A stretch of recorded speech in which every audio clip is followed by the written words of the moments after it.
to be answering the question of how do I stop feeling bloated while eating more, especially more calories. Welcome back to Sabah Fitness. I'm Sabah Fitness. So we're going to answer that question today. And this is part 2 to the video of how much should I eat while gaining weight without getting fat. So this is part 2 to that video. So we're going to get right into this video. Let's get into it.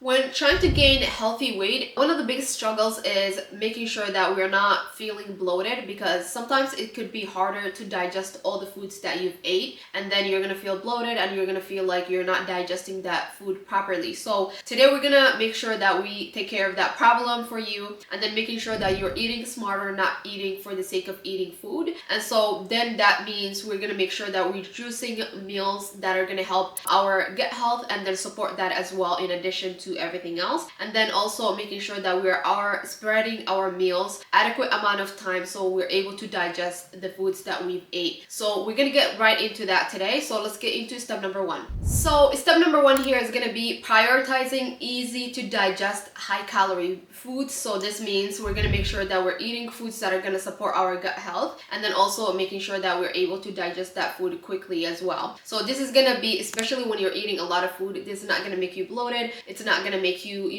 feel like you're not gonna be able to eat more food and things like that. So here are the best easy to digest high calorie foods, especially when you are trying to gain healthy weight. So the first one is going to be, of course, healthy fats. So this is going to be things like avocados. This is going to be things like nuts, healthy nuts.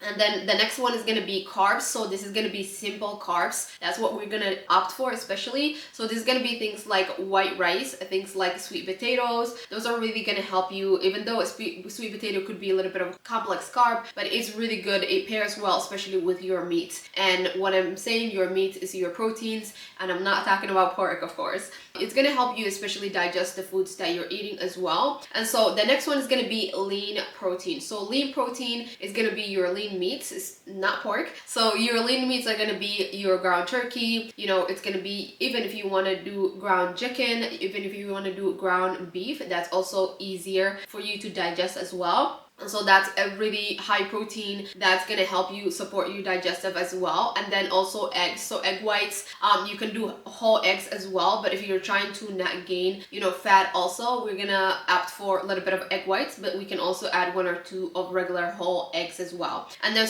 the next one is going to be your protein shake. So this is going to be, the best one is going to be, of course, the 100% whey isolate. So that's going to be that. And then also you can opt for collagen as well. Collagen also has some aspects of proteins in it. Also, it's going to help you with your digestive system as well. Another one that I don't have on my list right now is going to be also greens. So your green smoothies, your green supplements, those are also going to help you with your digestive as well, especially if you take it in the morning. And so that's going to be that. So this is going to be the things that are going to help you, ease into your foods, making sure that you're eating adequate amount of meals as well. And then also making sure that we're not gaining a lot of fat percentage, especially body fat percentage. So next we're going to talk about the foods to avoid, especially if you are struggling with this at the moment. So when you eat food and you're feeling bloated, this is going to be a list of things that you can avoid, especially when you are in your, healthy weight gain journey. So this is going to be foods that are going to cause sensitivities and things like that. So I'm sure some of you might already be aware of this as well, but let's get into it. So it's going to be things like foods that have high fiber. So there's going to be things like broccoli, things like cauliflower, things like cabbages. Those are going to be high fiber foods that are going to also keep you bloated as well, because we're trying to eat a lot of food, especially when we're trying to gain healthy weight. This is going to prevent you from, making sure that you're digesting your foods quickly enough. You can also, obviously add a little bit here and there if you want to on your cheat meals or something like that, but just be sure that you're not eating that on a daily basis multiple times a day. The next one is going to be things like beans, lentils, chickpeas. These kind of foods also keep you bloated as well. And so when we want protein, especially if you're a vegetarian, maybe you want to opt for something that has, proteins, and then also they're not like these types of foods as well. So, and then if you eat regular meats and things like that, like regular protein, then you're gonna be fine. Just opt for, ground turkey, beefs, things like that, chicken. That's why a lot of the bodybuilding community eat a lot of chicken breast as well as, ground turkey, because they have higher content when it comes to the protein aspect. So it has higher lean aspect, and then fat is going to be lessened. So for example, if you're eating ground turkey, you're most likely going to find ones that are 93% lean, 92 to 93% lean, and then it has like a little bit of fat there. But you want things that are going to be higher content, especially when it comes to the leanness of it. And then the next one is going to be dairy. This category actually is speaking to me because I'm becoming more and more sensitive to dairy. Can't have cheese anymore, which is sad. But if you're like me and you're, some people don't even know if they're sensitive to dairy sometimes. So if you're eating, things like with a lot of cheese, things like, that have a lot of milk and things like that, milk content, anything that has, some dairy products basically that you're not aware of, maybe try to limit those and then see how your body basically reacts. And then if that is some sensitivity that you have, then maybe lessen that. You can always, of course, do like a little bit here and there, but not on a daily basis where we're doing it multiple times a day. And then the other one is going to be artificial sweeteners. A lot of people are not aware of this, but artificial sweeteners do make you bloated. It does keep you bloated.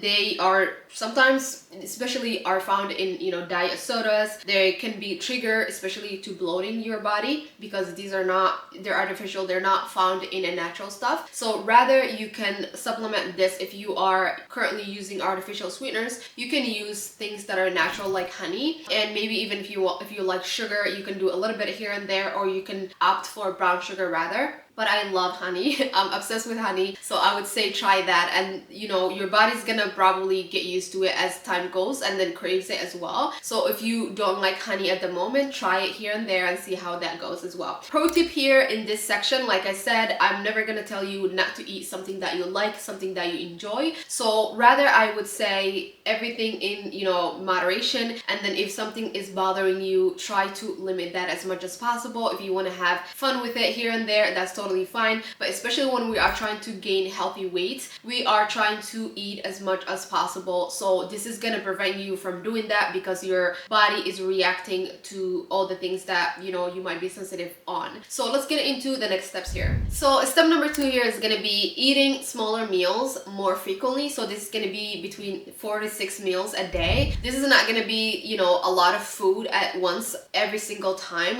This is going to be, you're going to make sure that you're having your meals in a smaller increments, and that really does help, especially with the digestive system, especially if you're not somebody who is used to eating so many meals a day. And a lot of people don't eat a lot of food like that. If they do, it's going to be like junk food or snacks and things like that. But when it comes to actual food, when you're trying to, especially at the beginning, trying to gain weight, it's going to be a lot. You have to do it in a smarter way, okay? You have to make your life easier for it as well. And then this is when meal plan comes in, which we're going to talk about later on. But right now, just remember that. And then also make sure that you're eating in smaller meals, in smaller increments. So I'm gonna give you a quick example. So this is what I used to do when I was trying to gain healthy weight at the beginning, and I was really struggling with eating a lot of food all at once. I am one of those people that can't eat a lot of food at one sitting, so I've always been like that, but this really did help me. So at the beginning, I'm just gonna tell you what my meals looked like, and then you can maybe mimic it. So what I used to do is, in the morning, I would wake up, I would have 2 eggs, scrambled eggs, and then I would have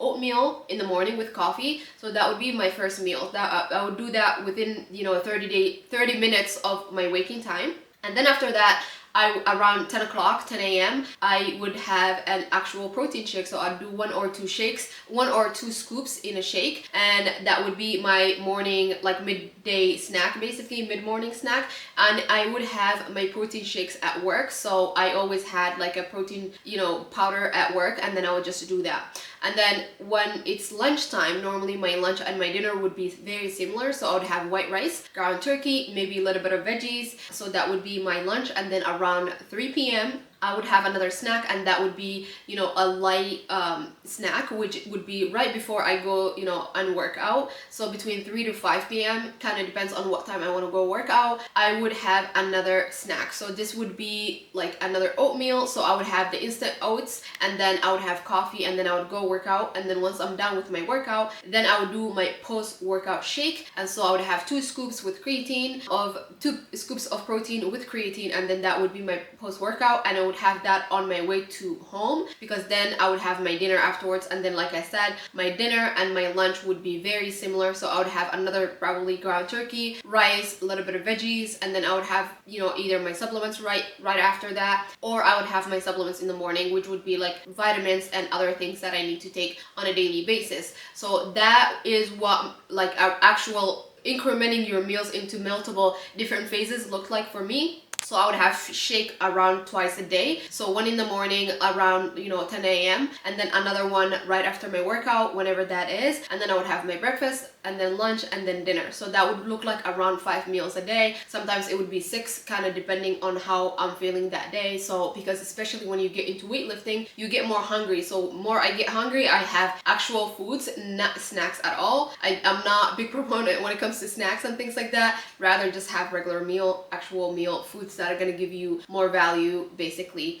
So that's that. And then pro tip here is give yourself some time. It will probably take you any time between 2 to 3 weeks. I would even say maybe a month or 2, just to get into the rhythm. That's totally normal. It's just something, any new thing, this is a new thing that you're starting. So give yourself grace, give yourself some time. Like I said, meal prep ahead of time. So this is going to prevent you from, you know, going out and things like that. If you want to go out once a week, that's totally fine. We do not do cheat days. We do cheat meals. So you can do 1 meal a week, and that's totally fine. The rest of the week, make sure you're meal planning and doing that as well. So next step coming up. All right, so step number 3 here is going to be optimizing your gut health for better digestion. So this is going to be because, especially if you're feeling bloated, it could be because your gut is not breaking down the foods you're eating right away. And so this is going to be, it's going to take a little while. Sometimes it takes a while, but some of the things that really do help this as well is going to be taking supplementation. So this is going to be things like probiotics, prebiotics, and postbiotics. They sometimes come in different formats, and then they sometimes come in one. So this is going to be like bacteria, healthy bacteria that you need in your gut, that, you know, the probiotics, prebiotics, and postbiotics are going to help you with it. So that's going to be the supplementation route. And then another thing that you can do also, this improves your, like I said, your gut bacteria digestive system, because those bacteria might not, you know, be doing the correct things and things like that. So anyway, I don't want to get into it because it's going to be very, very long-winded if I do get into that. So the next thing is going to be having things like, you know, immune boosters like ginger, things like that. So you can do ginger shots and things like that, and those really do actually help, especially because if you are somebody who is, you know, having gut issues, that might also help you as well. And then another thing is going to be magnesium when it comes to the supplementation. Magnesium is an amazing supplement that a lot of people don't give enough credit for. So this prevents constipation, and it does support your digestive health as well. So that's going to be that. And then so this one, especially when it comes to here, make sure you're also drinking water. A lot of people don't drink enough water as well, and so drink a lot of water. And then pro tip here, give yourself some time. Like I said, be patient with yourself, but make sure you're doing things actively to help your gut health as well. So summer is coming up, so it's time to lock in. If you're looking for one-on-one coaching, if you're looking for guidance when it comes to your workouts, when it comes to your nutrition, when it comes to guidance in motivation and in general, make sure you apply my one-on-one coaching. Link is going to be in the description below. So step number 4 is going to be reducing gas and water retention. How do we do that? I'm going to tell you. So sometimes, you know, the bloating is not from just the food. It could be, you know, built up gas as well as water retention in your body. So how do you do that? Here's some tips for that. So the first one is going to be slowing down when you're eating. So I definitely do suggest when you're eating food or anything, make sure you're not watching something, make sure you're doing, you know, your food properly as well. Some people just down your food and something like that. So make sure that you're doing that, so you're easing up for your digestive system. So you're breaking your food down in your mouth first, and then it goes into your digestive system. And then the second one is going to be making sure that you're not watching something. So when you're mindlessly watching something, you're just going to eat things, and even sometimes you're going to eat more than your body needs. And so it's going to help you to be mindful, especially when you're eating with your food, not to watch things, not to be distracted as well. So those are 2 tips, especially when it comes to slowing down your food and making sure that you're giving yourself some time basically when it comes to your food. And then the other one is going to be avoiding carbonated drinks. So this is going to be like things like sodas, things like anything with carbonation, sparkling water, things like that. This is going to also give you, build up when it comes to your gastric system as well. So that if you can avoid it, and if you're somebody who drinks it every day, maybe lessen it, reduce it, and something like that. I'm never going to tell you again to not drink something that you love and you enjoy, but make sure that everything in moderation again. And then the next one is going to be drinking more water. A lot of people don't drink a lot of water. Your body needs water to flush the system as well, so make sure that you are doing that as well. So making sure that at least 1 liter is going to be adequate, but if you can do more, that's good as well. So that's going to help you, especially when you're drinking your water, drinking it with your food, and instead of having juices and things like that, making sure that you're prioritizing your drink. At the beginning, when you start drinking a lot of water, you're going to go to the bathroom a lot. This is not an alarm, so you don't feel like you don't have to do that. It is okay for your body to get acclimated for a little while, so give it maybe a week or 2. About 14 days mark, if you keep drinking that 1 liter a day, you should be fine and your body should be adjusted at that point. But if you do stop, if you stop a few days into your water drinking, the liter challenge basically, and then you go back and do it again, you're gonna go to the bathroom a lot more again. So make sure that you are do that consistently for about 14 days to 21 days, so 2 to 3 weeks or so, and then your body should be able to acclimate. That's another pro tip there. And then the last one is going to be drinking peppermint tea. This really does help, especially with the digestive system. If you are, struggling and suffering from bloats, especially when it comes to gas buildup as well as water retention, this really, really does help. So make sure you're doing that in the evening or in the morning or whenever, you want peppermint tea, basically. I like ginger tea, to be honest, personally, and I do drink that in the evening sometimes, a few times a week, and that just helps my body kind of like, not have as much inflammation, basically.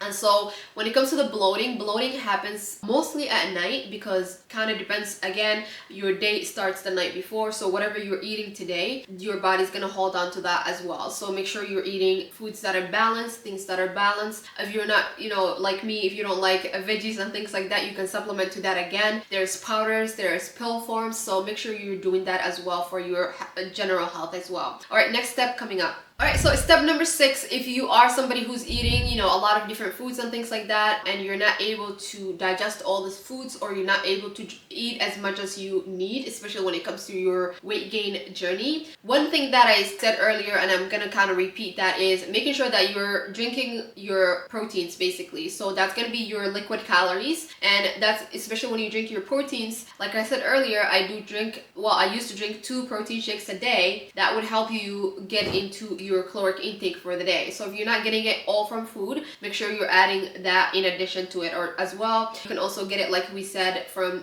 from milk and things like that. But if the milk is bothering you, maybe you can do fermented milk like kefir, and then if that's even bothering you, then you can switch to almond milk. So that's another thing. And then making sure that you're splitting your meals in adequate amount of time. I think I said that earlier, but just to reiterate that, making sure that you're giving your body and yourself some time, so your body's able to digest food. Another thing actually that really, really helps digesting your food more is going to be walking after every meal. So after breakfast, after lunch, after dinner, if you walk for like 10-15 minutes, that really, really does help. I don't have that in my note, but I just remembered I used to tell that to my clients who used to suffer from this as well. So make sure you're walking after each meal. That's really going to help your body digest and break down the foods as well. All right, so next step coming in. All right, step number 6 and the last step here, and then I'm gonna give you some bonus, is gonna be making sure that you are keeping a food diary. So have a food journal that you write all your triggers. So as soon as you identify that there is, you're having a bloating or something like that, make sure you are keeping a food journal, write it down, track, when the bloating happens, what, causes the bloating, if you can identify that, or if you are adding new foods, something like that. Some people get bloated when they do travel and they eat different foods that they're not used to. So if that's happening, do that. If you're eating out and then you're getting bloated afterwards, also make sure that you're identifying that, and then make sure that you're writing that down. What time of the day does the bloating happen? Is it in the morning? Is it in the evening? Is it, like I said, if it's in the morning, it's probably going to be something that you eat the day before, and then if it's happening in the evening, then it would be something that you eat that morning or so. So make sure you're identifying those key triggers as well. And then another, like we said, some common mistakes that people make, especially when it comes to, they are identifying their bloating and things like that, is, eating too much fiber and making sure that that's going to cause some inflammation, especially if you're somebody who suffers from bloating. So make sure you're limiting that. You can always switch it to something else, and then you can see how that is, your body is reacting to that. We talked about dairy, also the same thing. If a dairy item is causing bloating, identify that, maybe try it again in a few weeks or in a few days, and then if the same thing is happening again, maybe lessen that, and then maybe switch it to something else as well. Eating too fast is gonna be a big problem, especially if you suffer from bloating. Make sure you're breaking down your food in your mouth first, and then your digestive system is gonna have a chance to do that, and then also making sure that you're not having any distractions when you're eating as well. So that's some pro tips, and then we're gonna kind of reiterate, and then I'm gonna give you like last minute tips as well here. Alright, so final key takeaways. So the final key takeaways here is making sure that you're juicing foods that are, high in calories, but, they're not causing the digestive system to be bothered, basically. And then the second thing is going to be making sure that you're eating in a smaller increments on a daily basis. So make sure you're separating your food into smaller increments during the day. So maybe, between 3 to 5 different meals a day. And then making sure that you're reducing your, things that trigger your gastric system, as well as water retention. So like we said, we're going to eat slower and things like that. And then the other one is going to be making sure that you're drinking your calories as a liquid form. So protein shakes are a great form to do that. Also, you're going to get the protein intake for the day as well. And then making sure that you are tracking your meals via journal or a diary. And then so that's going to keep you accountable. It's going to also give you key triggers and things that are going to trigger your digestive system, basically. And then here, the goal of this whole video, as well as making sure that we're eating well and balanced as well, because we want to feel good when we eat food as well. So food is fuel at the end of the day. So make sure that you're eating food for fuel. A lot of people eat food for, taste and things like that. Personally, I'm way beyond that. And once you get into your fitness journey and you bypass that, basically, you will understand what I'm saying. Maybe it's not, making sense right now. And then also making sure that you're adjusting gradually. So as you go, make sure you're adjusting, you're adding, you're taking away things, and then this is all going to give you feedback based off of your body, how your body's reacting to food and things like that. So this is it for this video. If you do like it, go ahead and give it a like. Please share it with your friends. We are, creating a small community here on this YouTube. So make sure you are subscribed to the channel as well, and then, share it with your friends, like I said. And then if you do have any other questions or any other topic conversations that you would want me to discuss, go ahead and put it in the comment below, and I will definitely make sure that I make a topic video about it as well. Until next time, make sure you wake up, take action, repeat. Bye!